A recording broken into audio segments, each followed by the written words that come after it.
Welcome into this special edition of the Oxford Exxon podcast. Today on the show, Ole Miss basketball coach Chris Beard joins Chase Parham and myself for a 20-some-odd minute conversation about Ole Miss basketball, his transition to Ole Miss, building a roster in the transfer portal era, his thoughts on NCAA waiver process, so much more. We'll get to all of that in just a moment. He joins us on the MyPerfectFranchise.net hotline. First, I want to tell you we're brought to you by the Oxford Exxon, Highway 6 West in Oxford. Great place to stop.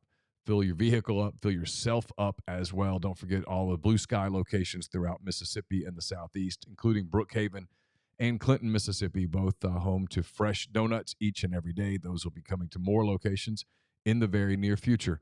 I'm in the Clark Ford Studios. 662-257-1900 is the number for Clark Ford. Call it. Ask for our buddy Corey Clark. Tell Corey what Ford product you're looking for, and he'll send you a quote within 15 minutes in business hours, right to the bottom line.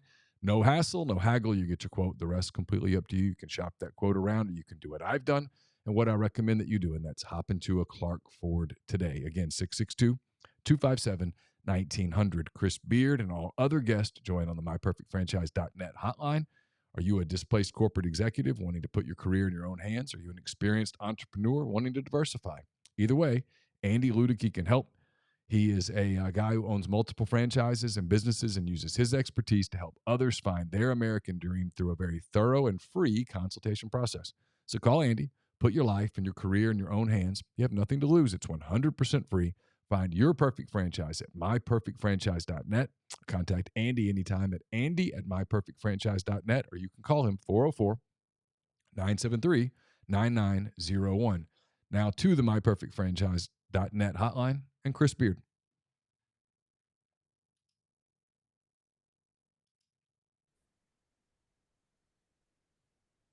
Ole Miss coach Chris Beard, kind enough to spend some time with us here on this Tuesday afternoon with Chase Parham and myself. Chris, how are you? Good. Glad to be on, guys.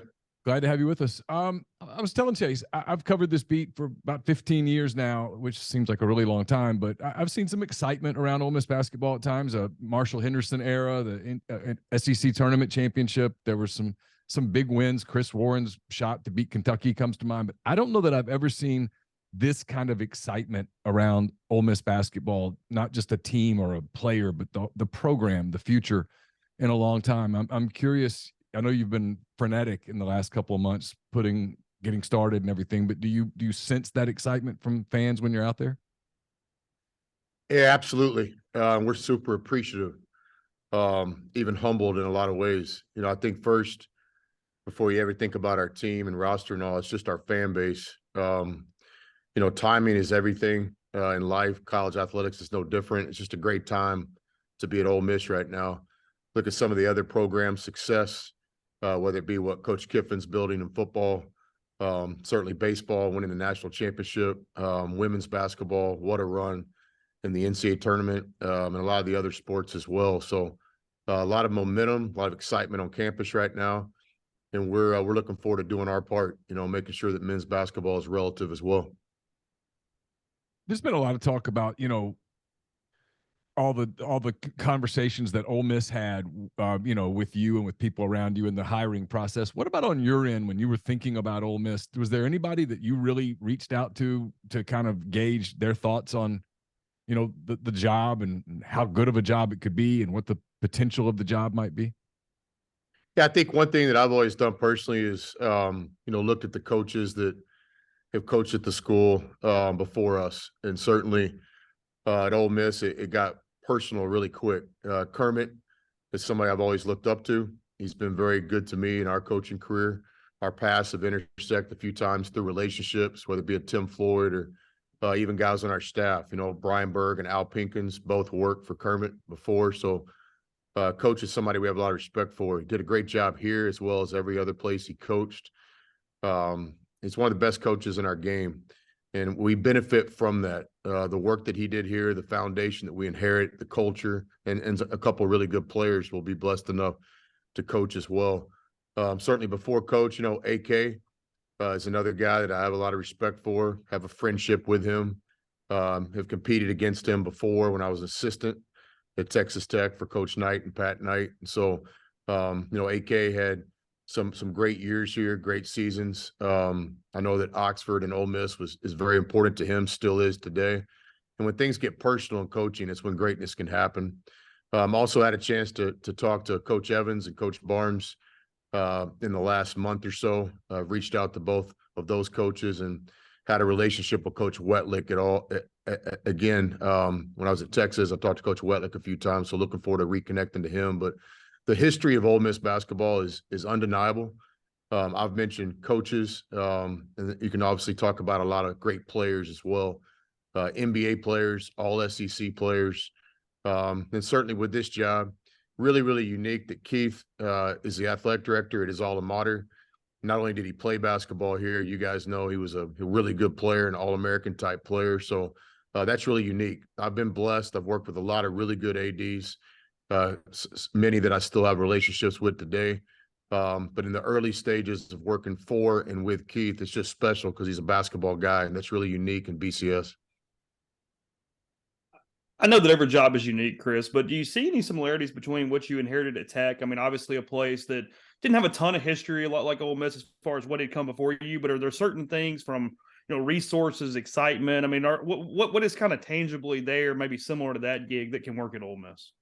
Yeah, I think so. I think there's connections and similarities between all jobs. No two jobs are the same, but there's some things. I think certainly with Texas Tech, we were in a great college town, in my opinion, Lubbock, Texas. And Oxford, undeniably one of the best, or maybe the best. I know all the rankings and stuff come out. I saw some stuff in the recruiting room the other day that I guess ESPN had called Oxford the best college town, and I don't disagree. Special place. The university is obviously the center point of the town.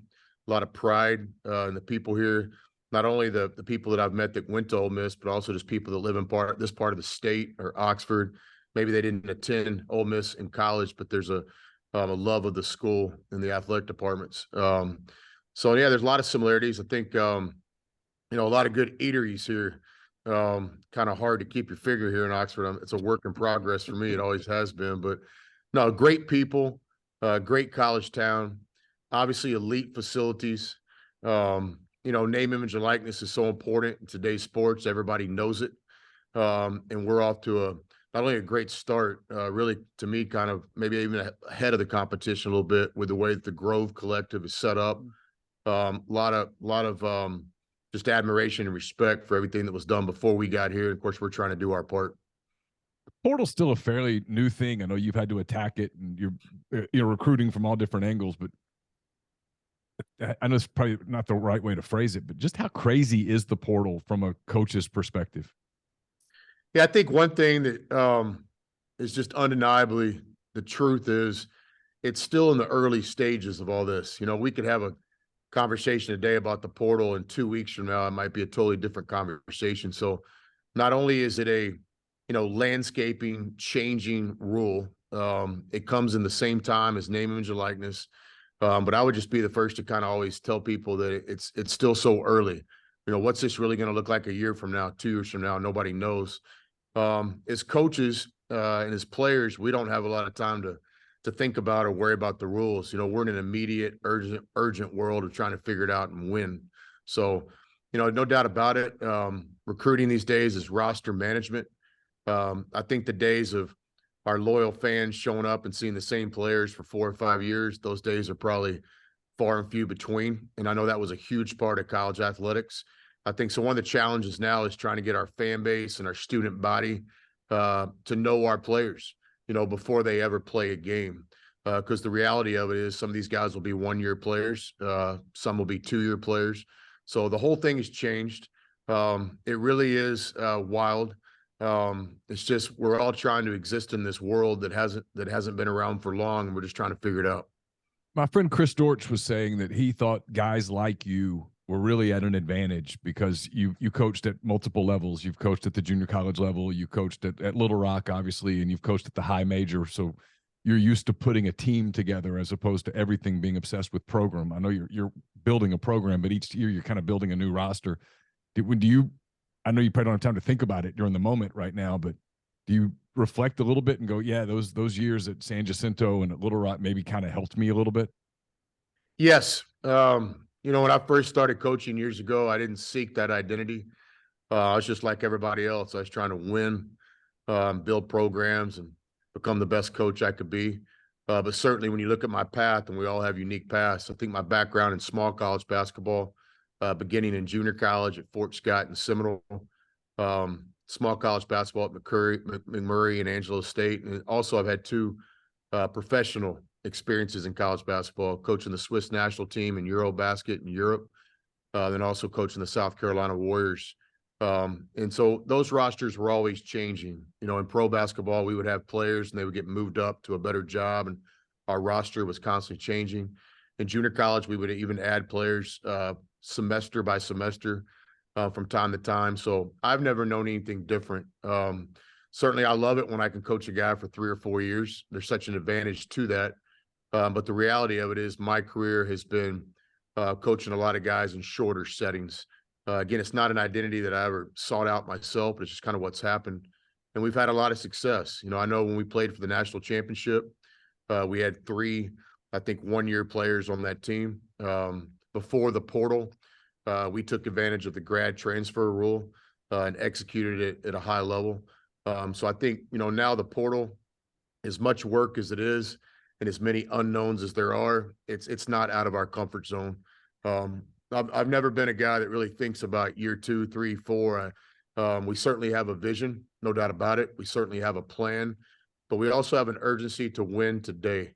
I've always had a lot of respect and pride and kind of thought process with our 1-year players. So, you come to Ole Miss and a guy like Brakefield and Matt, they trust you with what could be their last year of college basketball. I think there's a responsibility on my end and our end as coaches for that.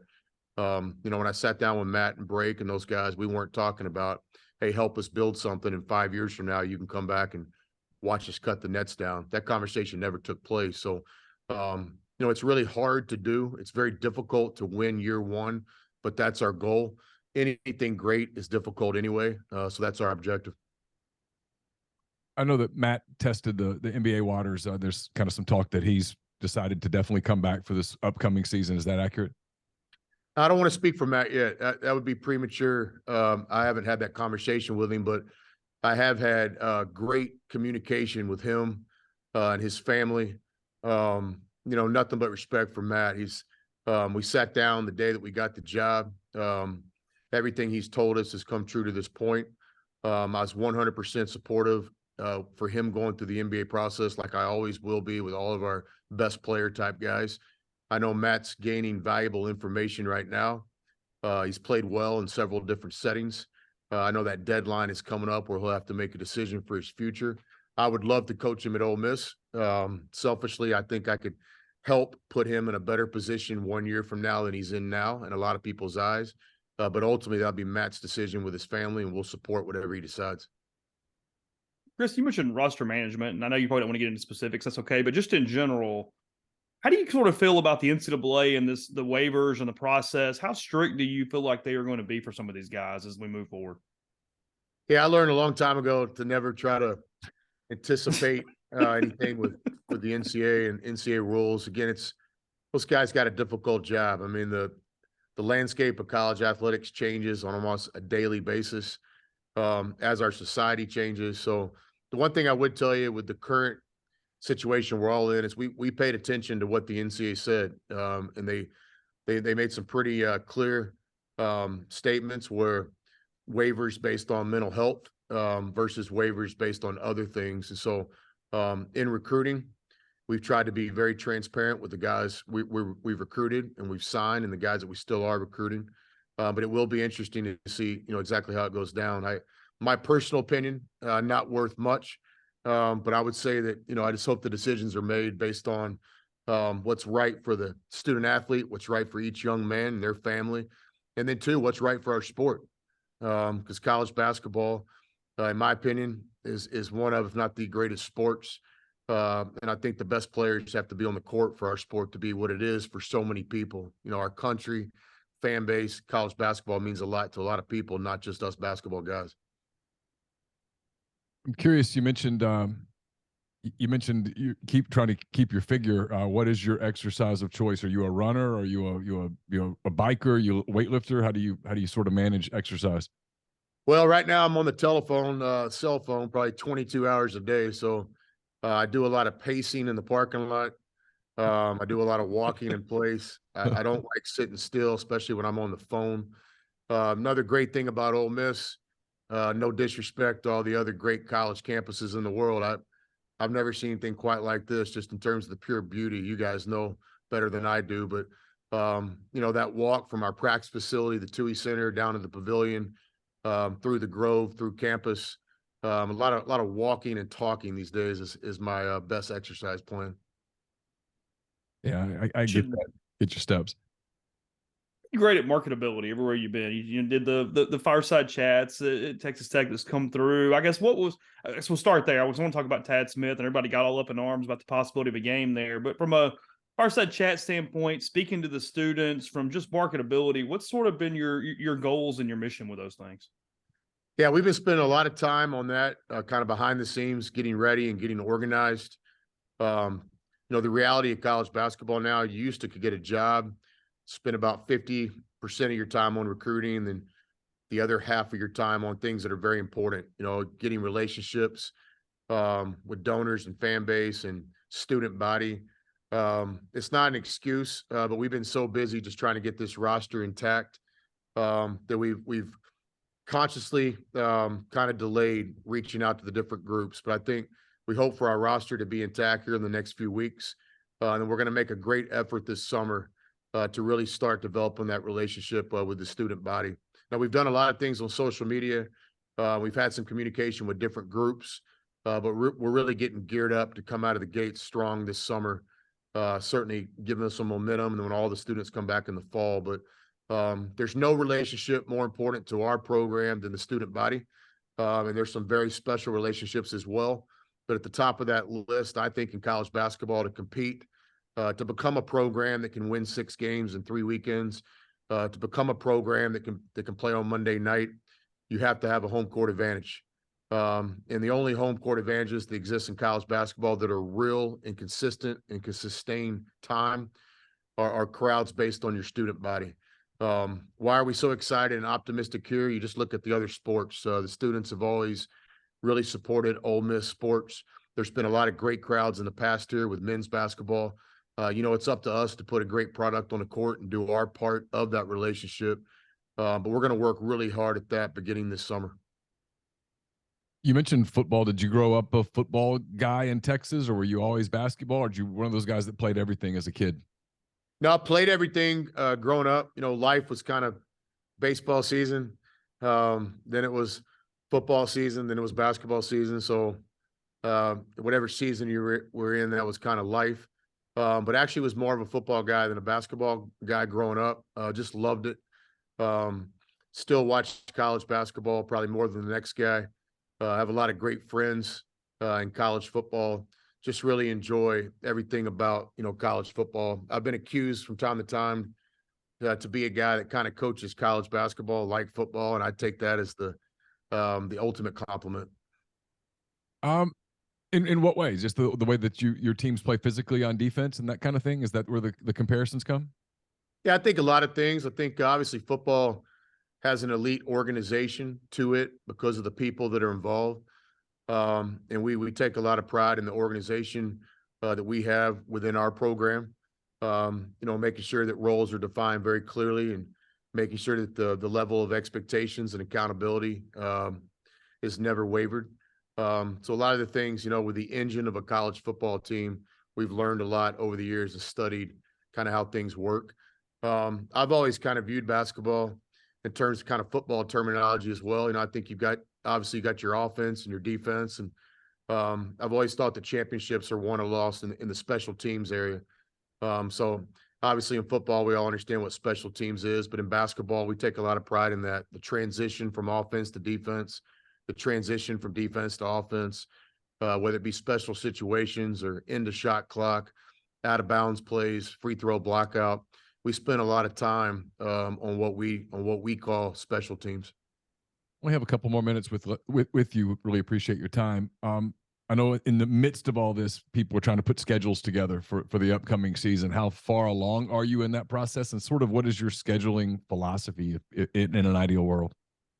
Yeah, a lot of time has gone into that right now too. It's a challenge. All coaching changes come with some challenges. Again, it used to be about the three S's when you got a job. You know, it was scholarships, staff, and schedule.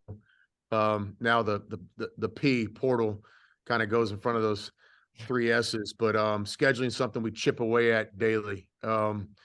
We've had some really good work on our staff. Some of our assistants are plugging away. Kermit had a great staff of coaches, many of them that I knew before and got to know kind of during the transition.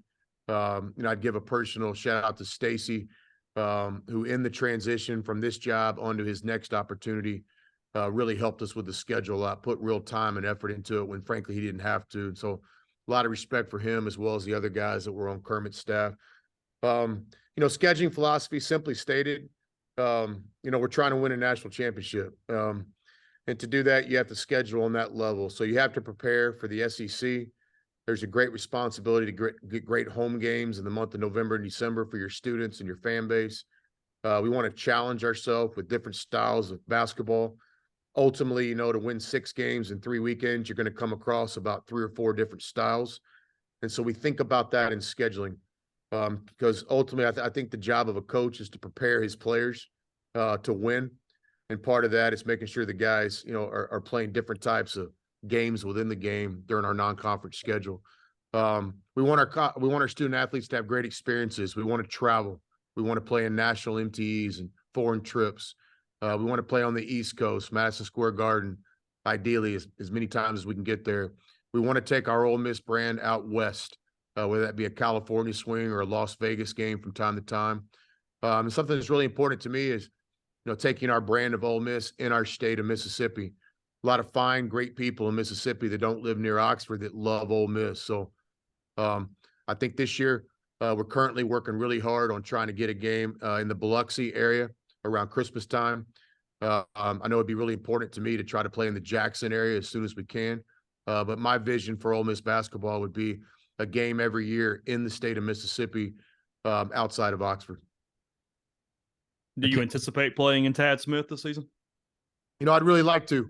Ultimately, that's not my decision, but Keith and the administration have been great and very open to the idea. We've had a lot of success with what we call the throwback game at the last couple places we've coached. I know this, just being in Oxford for a short amount of time, the very first night I went out on the square to get something to eat, all the way up until yesterday, most recently, not a day goes by that I don't meet someone that has a great experience in the Tad Pad, whether it be watching Pistol Pete Maravich years ago or watching Ole Miss win a championship. Or I know there's just a lot of pride for what I think is an historic venue.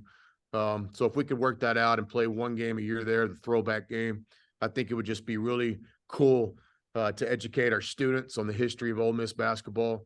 And I know our fan base would love it. So ultimately, it's not my final decision, but I hope we can pull it off because I think it'll be great for a lot of people. When does it slow down for you where you kind of look up and you're like, okay, this particular roster is kind of done. We can begin to do some other things. Is there 4 weeks, 5 weeks? What do you kind of anticipate in your mind? Yeah, I'm not sure if it ever slows down. My youngest daughter, Margot, asked me that yesterday, as a matter of fact. So used to, you'd have a recruiting calendar and you could build in some personal time. But now with college basketball, it's just a lot of things going on. And I know ultimately the Coaches Association and the leaders of our game, we've spent a lot of time thinking about that. We've got to get some things figured out because the spring recruiting just bleeds right into the first day of summer school. There's 3 live recruiting periods in June now. June used to be some family time. July, of course, is recruiting. And these schools, Ole Miss included, are starting classes so early in August now. You start thinking about free time, there's not much. But, I'm blessed to be coaching at one of the all-time great institutions in our country, Ole Miss, great fan base. Got some really good players on this year's first roster. So nobody needs to feel sorry for me because I don't have any time off. I'm blessed to be here. All right, last thing, I just watched Air on Amazon Prime on the treadmill this morning. They make no bones about Michael Jordan being the best basketball player ever. Most people agree with that. Who's 2, 3, 4, and 5 on your personal list? Yeah, it's a common conversation around the recruiting dinner table. It's always awesome. You ask that question to an 18-year-old and you ask that question to a 50-year-old. It's always a little bit different, but I'm kind of a loyal old school guy. Obviously, even before Michael changed all of our lives, myself included, Magic Johnson and Larry Bird and what they did for the NBA and our game and coaches is well documented. Before that, with Dr. J and Cream and all those guys, a little bit ahead of my time. So I try to base my decisions on guys that I really got a chance to watch my whole life. So to me, it starts with Magic and Bird, and then Jordan, and then above all, I'm a Kobe guy more than anything. He stood for so many of the things that we stand for. I think above all, Kobe was a guy that loved basketball and loved the game. A fierce competitor, somebody that was always working on his craft, was always looking for what we call in our program the 1% advantages. Whether that's strength conditioning or mental training or yoga or nutrition or sleep. Kobe, to me, was the king, the best ever of finding those 1% advantages. And so, but it starts kind of with those 4 guys. And when you get to the 5th guy, I mean, there's just so many of them. It's the greatest game ever invented, in my opinion. But that's a great conversation we'd love to have about players. Chris, as always, thanks very much for the time. We'd love to do it again when things maybe slow down just a little bit. Hotty toddy, guys. Appreciate y'all. Thank you. Thanks, Chris. Again, our thanks to Chris Beard for joining us on the MyPerfectFranchise.net hotline. Do us a favor, hit the like button, hit the subscribe button. We'd really appreciate it at MPW Digital. We'll be back with another edition of the Oxford Exxon podcast here a little bit later in the week as we continue to bring content to you as we get into the summer months. So again, thanks to Chris Beard. Thanks to Chase Parham. I'm Neal McCready. Until next time, take care.